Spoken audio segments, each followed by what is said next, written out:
Hare Krishna. Today we will be discussing text 42, translation of Srimad Bhagavad Gita, chapter 6. He who takes the birth in a family of transcendentalists who are surely great in wisdom, verily, such a birth is rare in this world. Birth in a family of yogis or transcendentalists, those with great wisdom, is praised herein because the child born in such a family receives a spiritual impetus from the very beginning of the life. It is especially the case of Acharya or Goswami families. Such families are very learned and devoted by tradition and training, and thus they become spiritual masters. In India, there are many such Acharya families, but they have now degenerated due to the insufficient education and training. By the grace of the Lord, there are still families that foster transcendentalists generation after generation.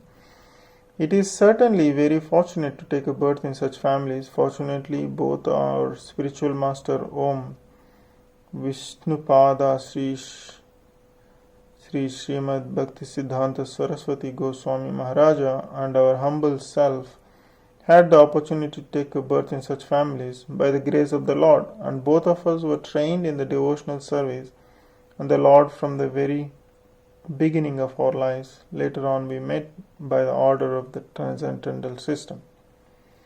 Text 43, translation. On taking such a birth, he again revives the divine consciousness of his previous life, and he tries to make further progress in order to achieve the complete success, O son of Kuru. King Bharata, who took his third birth in the family of a good Brahmana, is an example of a good birth for a revival of a previous transcendental consciousness. King Bharata was the emperor of the world, and since his time this planet is known among the demigods as a Bharatavarsha. Formerly it was known as Ilavartavarsha. The emperor at an early age retired for spiritual perfection but failed to achieve success. In his next life, he took a birth in the family of a good Brahmana and was known as Jadabharata because he always remained in a secluded place and he did not talk to anyone. And later on, he was discovered as the greatest transcendentalist by King Raghuna. From his life, it is understood that transcendental endeavors or the practice of yoga never go in vain. By the grace of the Lord, the transcendentalist gets repeated opportunity for complete perfection in Krishna consciousness. Text 44, translation. By virtue of the divine consciousness of his previous life, he automatically becomes attracted to the yogic principles, even without seeking them. Such an inquisitive transcendentalist striving for yoga stands always above the ritualistic principles of the scriptures. Advanced yogi are not very much attracted to the ritualistics of the scriptures, but they automatically become attracted to the yoga principle, which can elevate them to complete Krishna consciousness. The highest yoga perfection in Srimad Bhagavatam, such disregard of the Vedic rituals of the advanced transcendentalist, explained as follows. O my Lord, persons who chant the holy names of your Lordship are far, far advanced in spiritual life, even if born in families of dog-eaters.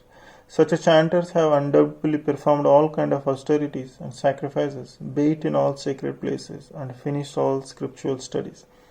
The famous example of this was presented by Lord Chaitanya, who accepted Thakura Haridasa as one of his topmost important disciples. Although Thakura Haridasa happened to take his birth in the Muslim family, he was elevated to the post of Namacharya by the Lord Chaitanya due to his rigidly attending the principles of chanting 300,000 holy names of the Lord every day.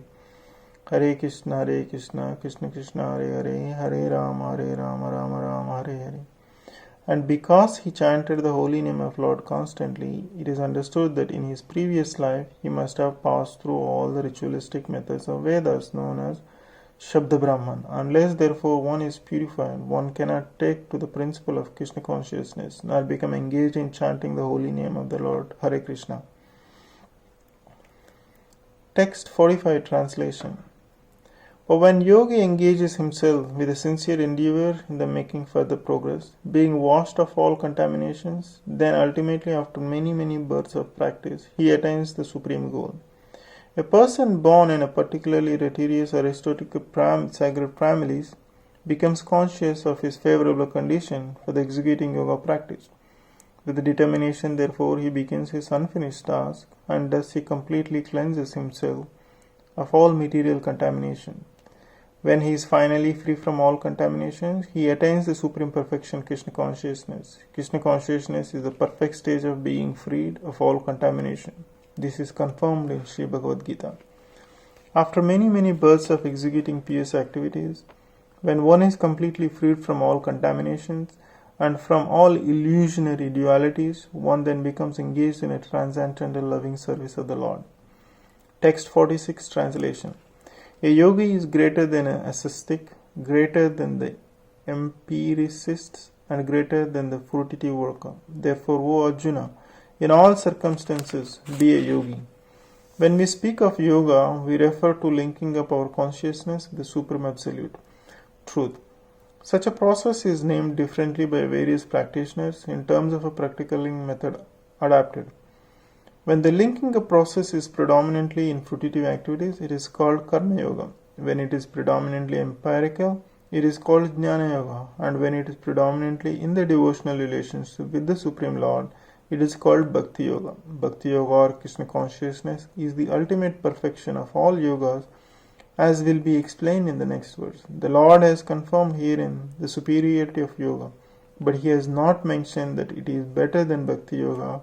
Bhakti Yoga is full spiritual knowledge, and as such nothing can excel it. Asceticism without self-knowledge is imperfect. Empiric knowledge without surrender to the Supreme Lord is also imperfect, and fruitive work without Krishna consciousness is a waste of time. Therefore, the most highly praised form of yoga performance mentioned herein is Bhakti Yoga, and this is still more clearly explained in the next verse. Text 47 translation.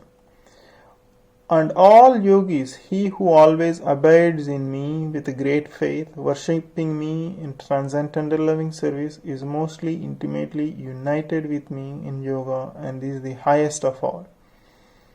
The word bhajate is significant here. Bhajate has its roots in the word bhaj, which is used when there is need of service. The English word worship cannot be used in the same sense as a bhaja. Worship means to adore or to show respect and honor to the worthily one. But service with love and faith is especially meant for the Supreme Personality of Godhead.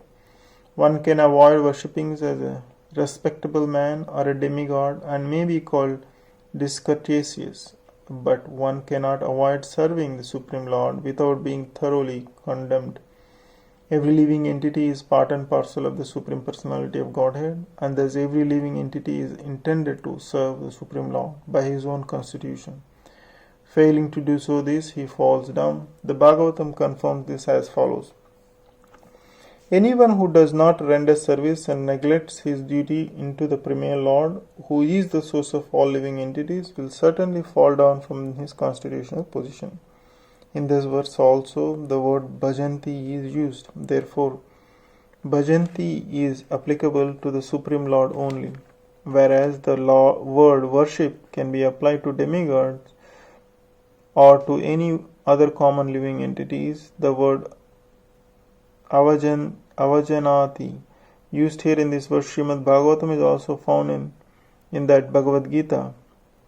Only the fools and rascals desire the Supreme Personality of Godhead, Lord Krishna.